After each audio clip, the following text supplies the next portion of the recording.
All right, welcome back to WMMA Now with your host, Chuck Stevenson, coming at you with some news out of Invicta Fighting Championship. So the all-women's mixed martial arts promotion has announced its 43rd event is going to go down November 20th, a Friday, from Kansas City, Kansas, and even better, it's going to feature a title fight doubleheader. Let's take a look at these. First up, in the co-main event at strawweight, the vacant strawweight title is up for grabs as Emily Ducote takes on Montrese Ruiz. Taking a look at the stats here, Ducote is 26, Montrese is 27 years old, so Ruiz 1 year older.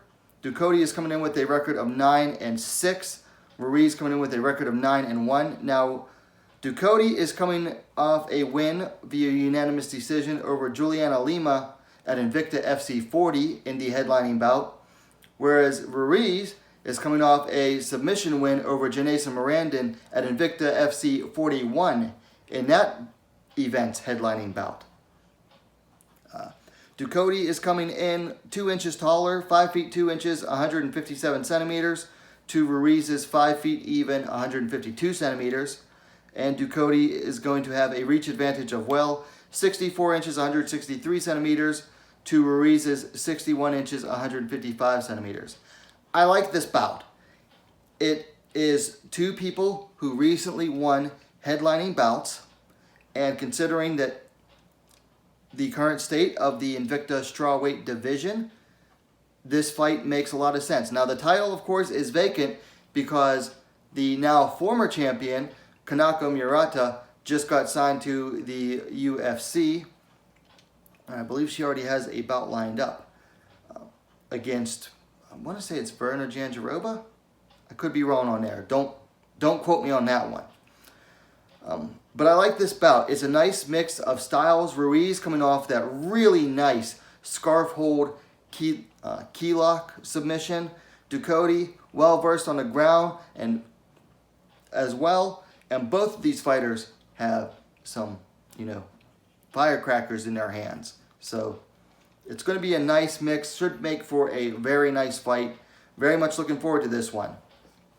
Now, following that, in the main event, the now vacant flyweight title is going to be up for grabs as Pearl Gonzalez fights for the title again. She's taking on Erin cold-blooded Blanchard. Gonzalez is coming in the elder fighter, 34 years to Blanchard's 21. Gonzalez is also the more experienced fighter. She's coming in 10-5. Blanchard is coming in 6-1. Now, Gonzalez is coming in off of a unanimous decision loss to Miranda Maverick at Invicta 39. Blanchard, however, is coming off a unanimous decision win over Brogan Sanchez at Invicta 41. Now, both are the same height, 5 feet 4 inches, 163 centimeters, and both have an identical reach as well, 68 inches, 173 centimeters.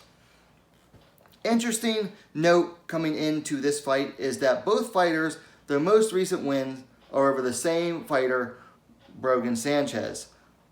Now, Gonzalez, it was 2 fights ago, which was last year, I believe, whereas Blanchard, it was just earlier this summer at Invicta 41. This one is,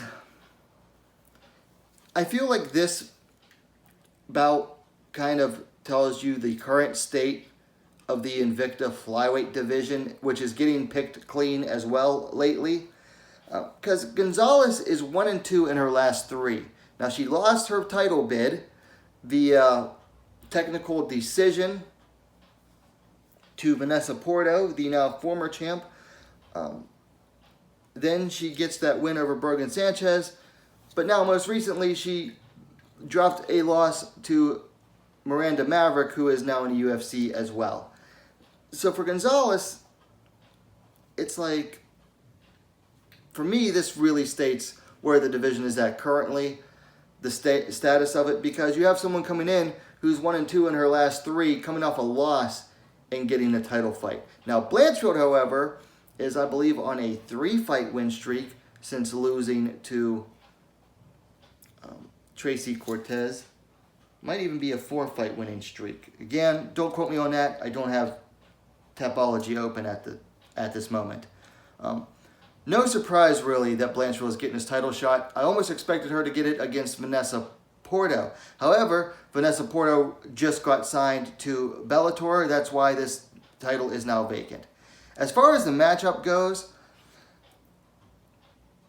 I got to give this one to Blanchard early. Early on, I got to give this to Blanchard before I do more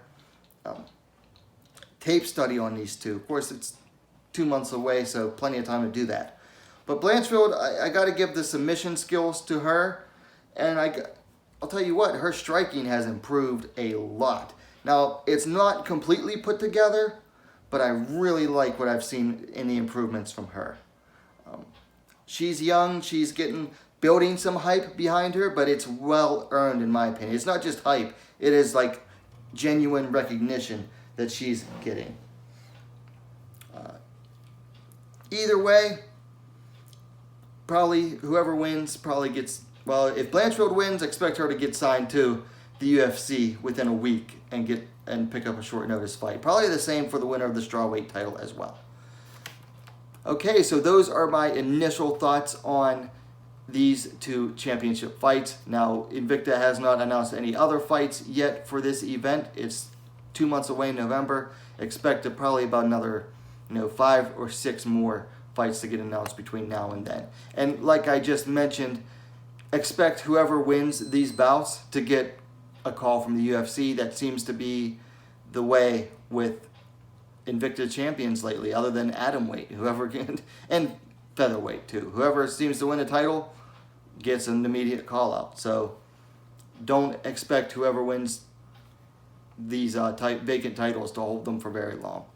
Anyway, let me know your thoughts on these two upcoming matchups in the comments down below. Of course, if you liked the video, please give it a like and share it as well. And hey, what are you waiting for? Subscribe to WMMA Scene Now, the most complete women's mixed martial arts dedicated platform on YouTube. Thanks for watching. We'll see you next time.